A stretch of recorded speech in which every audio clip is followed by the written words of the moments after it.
अंधेरी के प्रकाशवाड़ी इलाके में झोपड़पट्टी पुनर्वसन योजना के तहत SRA के उपजिला अधिकारी वैशाली लंबाते इन्होंने बोगस फोटो पास बनाकर प्रकाशवाड़ी के कई लोगों को पात्र किया। इसका मुद्दा विधानसभा में तारांकित संतोष बांगर ने उठाया है। इस संदर्भ में माननीय नवीन लादे ने मीडिया को संबोधित करते हुए उनकी कड़ी निंदा की और उचित एक्शन के लिए भी कहा।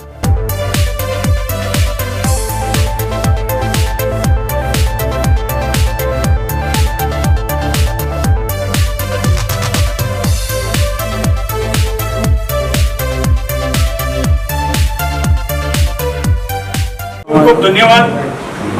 जय हिंद जय भारत। झोपड़पट्टी पुनर्वसन जो प्राधिकरण है, उस प्राधिकरण तो खुद में ही इतना बड़ा अड्डा है भ्रष्टाचारियों का, और वहाँ के अधिकारी भी बहुत बड़े भ्रष्टाचारी है। उसका एक जीवंत जो उदाहरण है ये प्रकाशवाड़ी है। प्रकाशवाड़ी में बोगस फोटो पास पे 100 से ज़्यादा लोगों को पात्र किया गया, और पात्र होने के बाद जो रियल टैलेंट थे वो घर के बाहर हो गए, और जो बाहर से आए हुए लोग थे वो घर के अंदर घुस गए। इस तरह से भ्रष्टाचार ये जो किया हुआ ये वैशाली लंबाटे जो उप जिलाधिकारी है, जो पहले माले पे झोपड़पट्टी पुनर्वसन प्राधिकरण में बैठती है, वो 10 से 15 लाख रुपए का रेट लगा के पैसा लेती है और लोगों को पात्र करती है, वो भी बोगस फोटोपास बना के। इस बारे में हमने सतीश लोखंडे को कई बार बोले, कई बार लेटर दिए, हर प्राधिकरण में हर किसी को मिले, उसके बारे में हजारों कंप्लेंट की, लेकिन सुनवाई कुछ भी नहीं हुई। इसके बाद हमने जो है वो हमारे आमदार जो है संतोष बांगर जी, इन्होंने ये विधिमंडल में इस बारे में तारांकित मुद्दा ये अभी उठाया हुआ है, और उसके हम लोग राह देख रहे हैं कि क्या अभी न्याय मिलेगा या नहीं मिलेगा।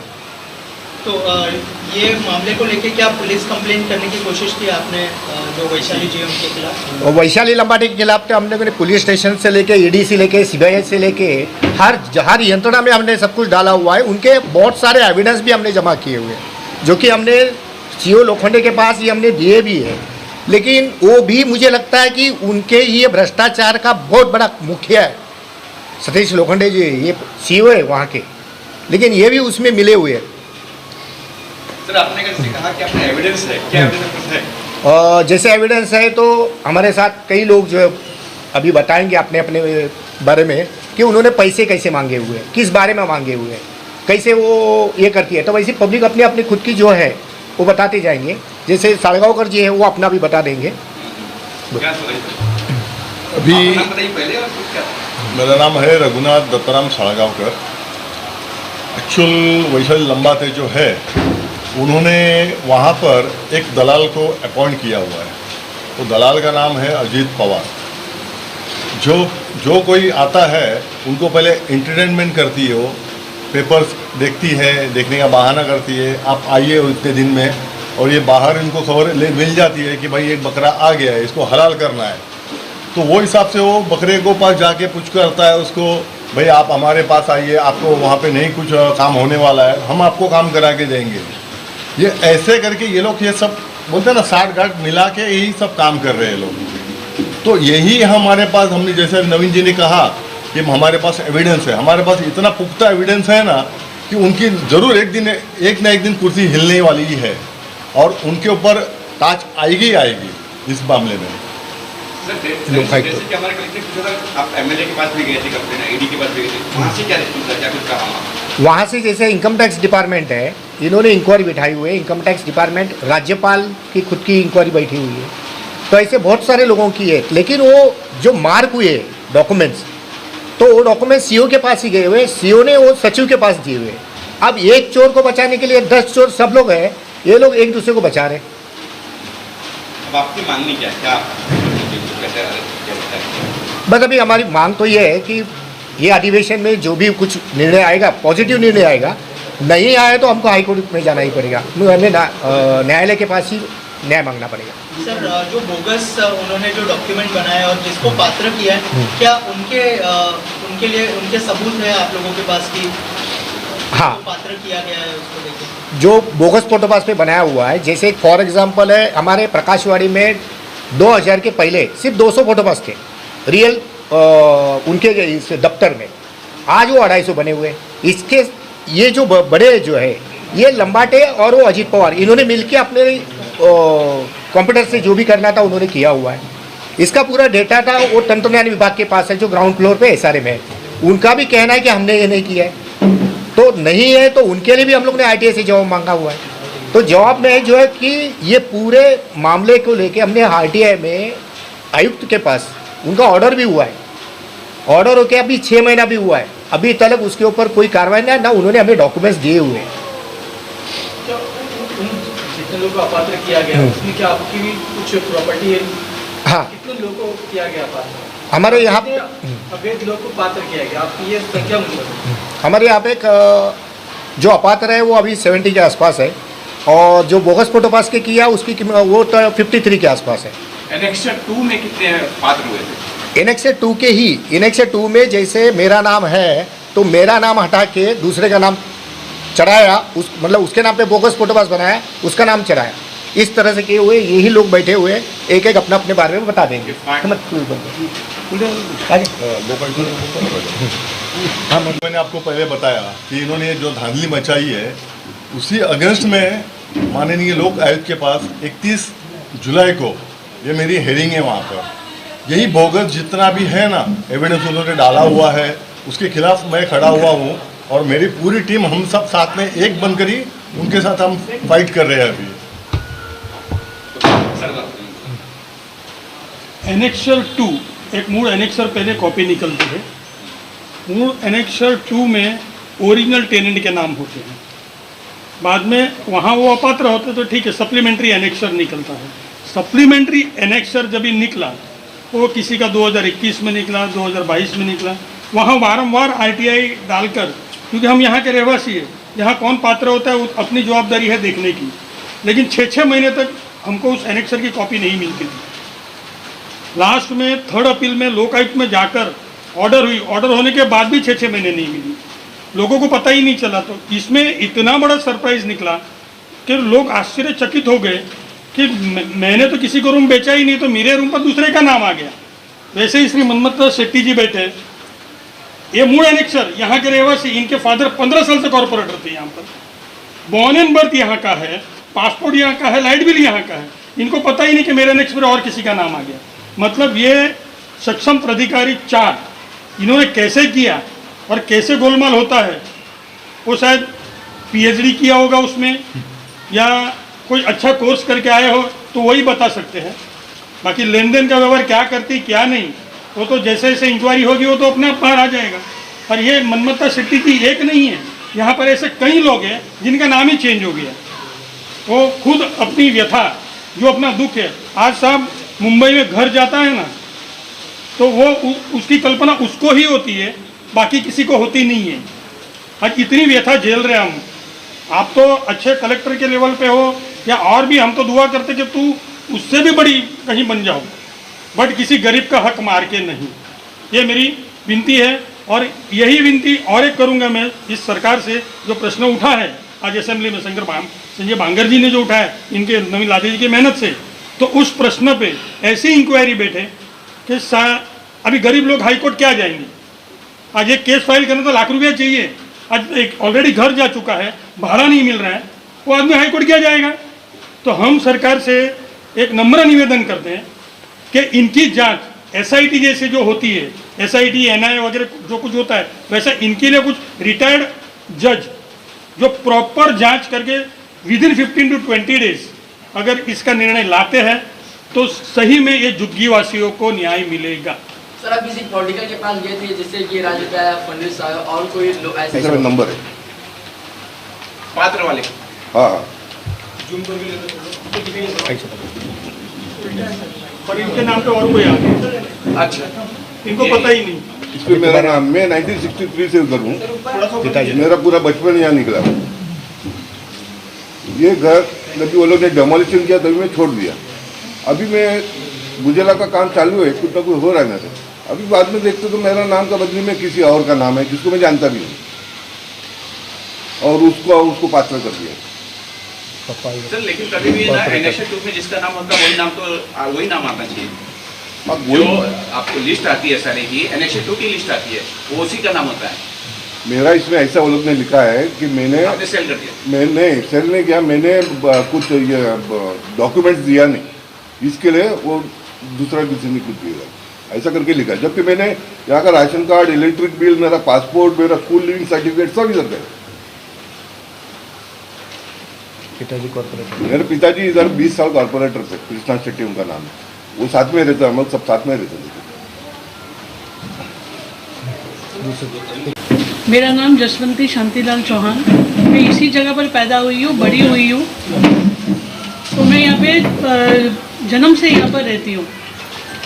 मैंने अपनी पात्रता को लेके कई बार उनको मिलने की कोशिश की, आरटीआई डाला, हियरिंग होने के बाद में भी, आरटीआई डालने के बाद में भी आज तक मुझे वो आरटीआई का जवाब नहीं मिल रहा है। कई बार मैं जाके उनसे मिली भी हूँ, वो वहाँ से अपने को इधर से उधर, कभी उसके पास जाओ कभी उसके पास जाओ करके टालते रही है, लेकिन अभी तक मुझे ना तो आरटीआई का जवाब मिला है, ना ही मुझे वो जो एनेक्शर के अंदर मेरा नाम डाला गया है।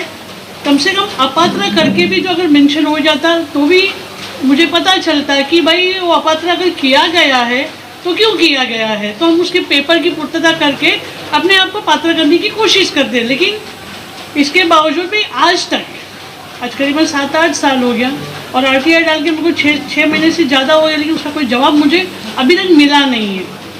कई बार मैं जाके मिल के आई हूँ तो ये बताया जा रहा है कि अभी वो इलेक्शन ड्यूटी पर है, फिर बाद में डिलीवरी के लिए गई है, उसकी जगह पर कोई दूसरा उसका चार्ज ले रहा है। और जिन्होंने चार्ज लिया उनसे भी मेरी बात थी, कोई विद्या करके उनका नाम था, मैंने उनसे भी बात की। उनके क्या बोला कि मुझे 15 दिन का समय दो, मैं आपको आपका रिपोर्ट्स देती हूँ। जो मुझे जानकारी चाहिए थी उसके लिए मैंने उनको लेटर दिया जो मेरे पास था, लेकिन 15 दिन के बाद में मैं जब जा रही हूँ तो बोलता अभी तक मेरे पास चार्ज आया नहीं है, जिस दिन चार्ज आएगा उस दिन हम आपको इन्फॉर्म करेंगे और उस दिन आके आप ले लेना करके।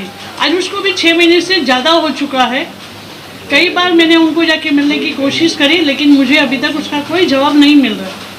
मैं सर तभी भी एक जानना चाहूँगा, developer Omkar realtor developer, Omkar का हिस्ट्री तो अच्छी है नहीं, है सबसे गंदी हिस्ट्री है। तो उसके बाद भी आपने ओमकार को कैसे दे दिया? नहीं ओमकार तभी 2010 में आया हुआ है, 9 में आया हुआ है। सर अभी रिकॉर्ड अभी खराब हुआ तभी अच्छा। हाँ ओमकार की हिस्ट्री तो मलाड से मैं जानता हूँ अच्छी नहीं है, फिर आपने एक भी बार ओमकार का जिक्र नहीं किया कि उसका हाथ हो सकता है इसमें? नहीं ओमकार का भी हाथ है ना इसके अंदर, ओमकार का भी हाथ है, क्योंकि उसको ओसी चाहिए थे। 2021 में उसने ओसी लिया और लेके गया, जो कि ये प्राधिकृत मंडल जो बिठाया ना वो इसी चीज़ के लिए ओमकार ने बिठाया था, ये जो एसआरए को लेके। और जिन लोगों का पात्र किया गया उनका अपात्र तो नहीं कह सकते, जिन लोगों का नाम नहीं लेकिन किसी और का नाम डाला गया, तो उनका लिस्ट होगा क्या आपके पास जिनका नाम है ना? हमारे पास वो लिस्ट है, 53 लोगों के है। 53 हाँ बता सकते तो वो लिस्ट में दिखा दे।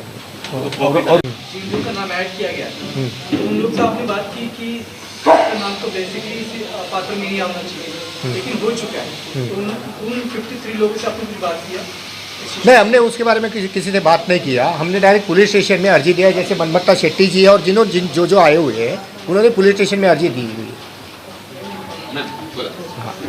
सर मेरा नाम अस्मिता पंचाल है, मेरा 49 एज है, यहाँ से ही मैं पैदा हुई, यहाँ ही रहती हूँ मैं सर।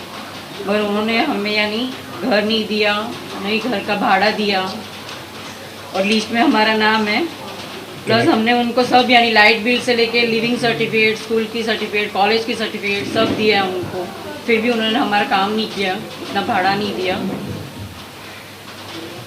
आपका कितने महीने भाड़ा होगा स्टार्ट से एंड तक? स्टार्ट से एंड तक भाड़ा ही नहीं मिला। कितने साल हो गए?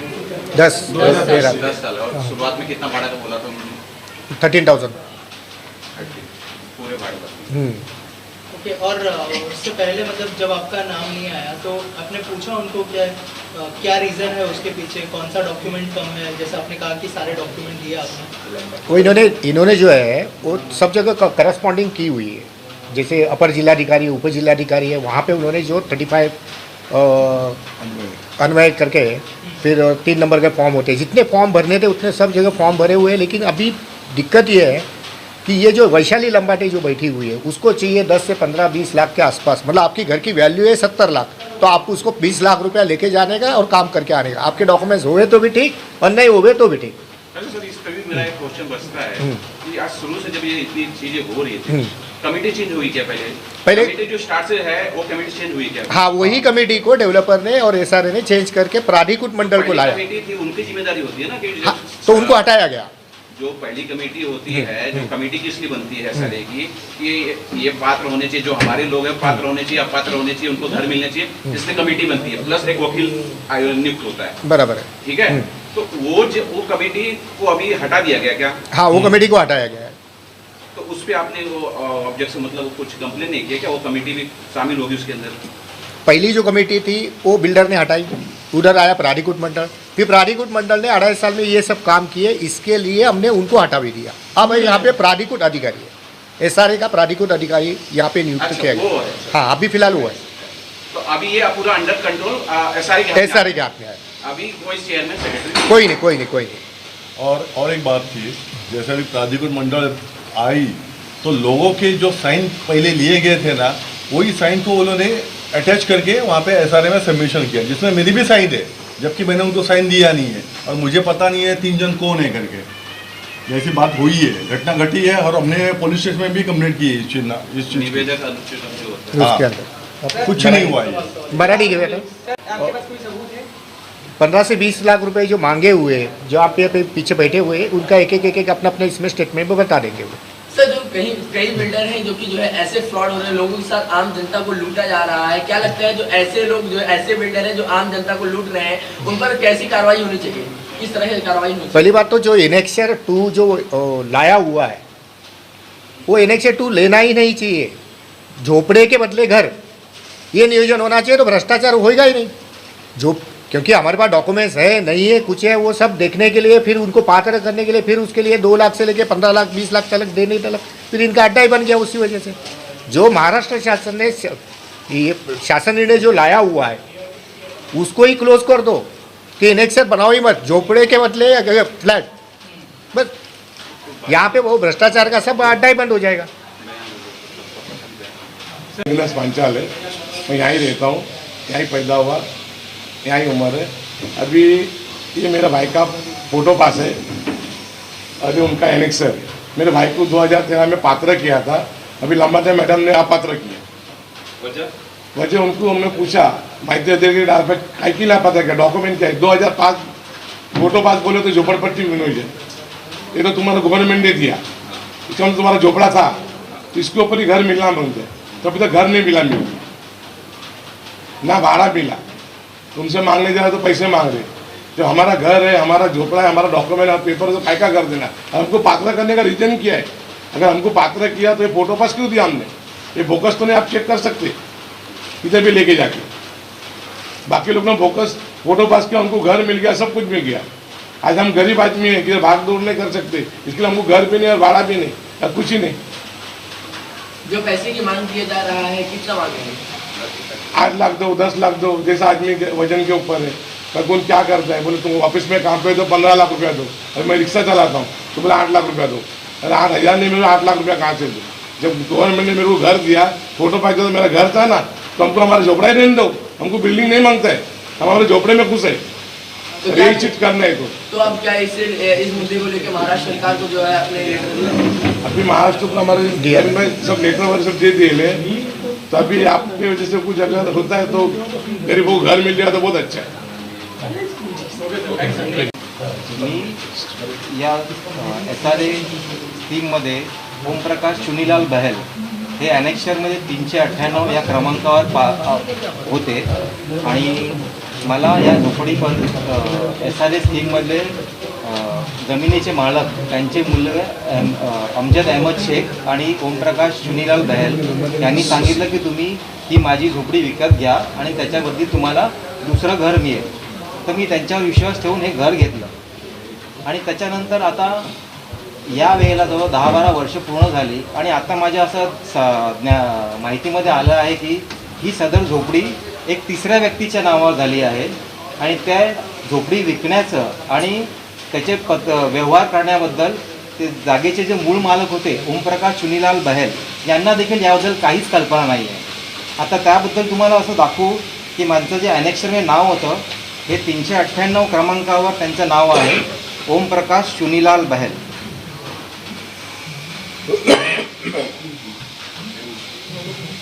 आता जे सप्लिमेंटरी ॲनेक्शर आलेलं आहे त्यामध्ये ओमप्रकाश चुनीलाल बहल यांच्याऐवजी एक तिसऱ्या व्यक्तीचं नाव आलेलं आहे. आणि या संदर्भात जेव्हा मी चौकशी केली ह्या जागेचे त्या झोपडीचे मूळ मालक की बाबा तुम्ही असं का केलं, तर ते बोललं की आम्ही असं कोणत्याही प्रकारचा व्यवहार केला नाही आहे. आणि ज्यावेळेस अशा प्रकारचे व्यवहार होत असतात त्यावेळेस कोणाकडे एखादा जो काही अधिकारी असेल त्याचं संगनमत असल्याशिवाय हे गोष्टी होणं शक्य नाही आहे. तर तुम्हाला अजून या व्यतिरिक्त काय तुम्हाला विचारायचं? पोलीस स्टेशनला कशावर आहे? माझा मूळ जन्म प्रकाशवाडीचाच आहे. आमच्याकडे कसं जुना टेम्पल होतं, मंदिर होतं, अंबे माताचं मंदिर होतं. ते म्हणजे 1950पासूनच होतं.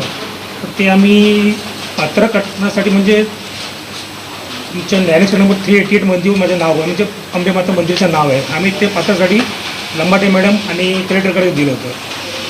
तर भरपूर जाऊन विचारलं की बाय माझं ते टेम्पलचं काय झालं पात्राचं. तर मला सांगितलं मग आता करते सांगितलं. नंतर आम्ही आय डी टाकलं, 1 आय डी टाकलं, 2 आय डी टाकलं, पण काय उत्तर नाही दिलं. तर आम्ही सांगितलं तर टेम्पल आहे माताचं मंदिर आहे, ते पण खूप जुनं आहे, म्हणजे आमच्या जन्माचं पहिल्याचं मंदिर आहे. पण एवढं सांगून पण आमच्या आत्तापर्यंत काही काम झालं नाही. आम्ही किती वेळा विचारलं तिकडे आमचं काय झालं मंदिर, पण ते काही बोलायला काय तयार नाही. तर आता मंदिरचं पण आम्ही काय करायचं ते समजत नाही. तर पुढचे प्रोसिजर आम्ही काय कुठे जायचं का आम्ही प्रत्येक ठिकाणी डेटा टाकलं, म्हणजे मंत्री उपमुख्यमंत्री नंतर म्हणजे भरपूर ठिकाणी आम्ही गेलो, पण आतापर्यंत आमचं काही उपायच नाही झाला. हो, मंदिरचा मुद्दा आहे. जसं याच्यामध्ये जे एनेक्शर 2 जे बनवलं त्या एनेक्शर 2 असणारी जी 2 मंदिरं या प्रकाशवाडीतील असणारी जी 2 मंदिरं आहेत, एक बीट चौकी म्हणजे पोलीस स्टेशनची असलेली बीट चौकी आणि इकडे असणाऱ्या 3 संस्था बाळगोपाळ मित्र मंडळ यांची देखील त्या बाईने नावं बदलली आणि तिथे त्या व्यक्तींची नावं आणली जी व्यक्ती बाहेरची होती. म्हणजे या बाईला कोणीही असं तिला काहीच भीती नाही आहे किंवा तिला काही हे नाही आहे, एवढी खुंखार बाई आहे ती. या मंदिरं यांची 2 मंदिरांची नावं बदलून तिकडे माणसांची नावं आली, बाळगोपाळची पण नावं आली आणि बीट चौकी याबाबत देखील आम्ही तशा तक्रारी केलेल्या आहेत. आता त्याचे बघू या अधिवेशनामध्ये काय होतं. आठवले साहेबांकडे मी हा मुद्दा मांडला होता, त्यांच्याकडे रेग्युलर 2-3 वेळा मी मुद्दा तसा ठेवलेला आहे. पण त्यांनी देखील सीओनशी बोलले, सीओना वगैरे सांगितलेलं आहे. आता बघू, जसं आता आमचा एकच आहे मुद्दा की आत्ता कमीत कमी आम्हाला न्याय मिळावा म्हणून जर विधिमंडळाचा हा प्रश्न क्लिअर झाला तर खूप बरं होईल. पुढचं मग आम्हाला उच्च न्यायालयात जावं लागेल, दाद मागावी लागेल. मध्ये आंदोलन धरण्याचं चालू आहे, पण अखेरला एवढी करस्पॉन्डिंग एवढे एव्हिडन्स आहे, सगळ्या गोष्टी आहेत, तो उच्च न्यायालयात हे करेल. मेरा नाम आजम शेख है. मेरा एक्चुअली है मीठा नदी केस है, यहाँ का नहीं है, मीठा नदी का केस है. मेरा एक्चुअली 2017 में नवंबर 2017 में रूम कटिंग कर चुके हैं और घर मेरे को अभी तक नहीं मिला है, जबकि मेरे पास सब प्रूफ है. 95 का सब कुछ प्रूफ है, सर्वे वो पावती है, लाइट बिल है, सब कुछ है. लेकिन ये लंबाती मैडम जो है इनका बोलना है कि तू फ्रॉड है. अब मैं उनसे ये जानना चाहता हूँ कि भाई ये किस वजह से फ्रॉड है. मेरे पास अगर मेरे पास पेपर नहीं है तो आप मुझे बोलो फ्रॉड. मैं 2017 से घूम रहा हूँ. मैं अपील में गया, अपील में जाके वहाँ से मैं पास हुआ. पास होने के बाद अंधेरी 1 में जो डिप्टी कलेक्टर कोलेकर साहब है उनके पास भी मैं पास हो गया. उन्होंने बोला तुम्हारे नाम पे करके लो, क्योंकि मैं थर्ड पार्टी हूँ. थर्ड पार्टी माझं इकडचं नाही आहे, मिठी नदीचं आहे, मिठी नदी गणेशपाडा. तर इकडे 2017ला आमचे रूम तुटले, 2018ला आम्ही 40,000 भरले रिझर्व्ह बँकेमध्ये. ते पैसे पण भरून घेतले त्या लोकांनी आणि आम्हाला अजून पण यांना त्याची पात्रता भेटली नाही, एनएचआर भेटले ना, घर भेटले ना, भाडं. आणि ह्या टेन्शनमध्ये माझे मिस्टर टेन्शन घेऊन आजारी पडले आणि ह्या गेल्या फेब्रुवारीमध्ये 26ला वारले पण. तर आता मी ना भाडं भरू शकते ना, मुलांचा खर्च करू शकते, म्हणजे आम्ही जगा ना कसं हे मला सरकारला विचारलं आम्ही जगायचं कसं. 2 मुलं शिकणार आहेत, माझं कमवणारं कोणी नाही आहे. मी घेऱ्या मारून मी थकले आता. तर मला म्हणजे एवढीच मी रिक्वेस्ट आहे की मला घर मिळू द्या माझं. आम्ही जगायचं कसं, मुलांना शिकवायचं हा प्रश्न माझ्यासमोर उभा आहे. आणि मी सारख्या फेऱ्या मारते SRA मध्ये, माझं काम काय होत नाही आहे.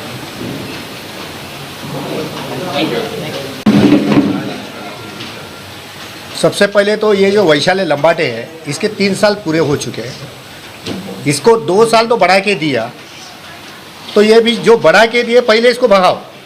सरकार से पहली मांगी है ऐसी भ्रष्ट जो लेडी है ये हमने कभी देखी नहीं। पहले इनको निकालो। और दूसरा ऐसा है कि जो प्रकाशवाड़ी में जो धांधली मची है उसके ऊपर ध्यान केंद्रित करके ये लोगों को न्याय मिले और लोग अपने अपने घर में आए।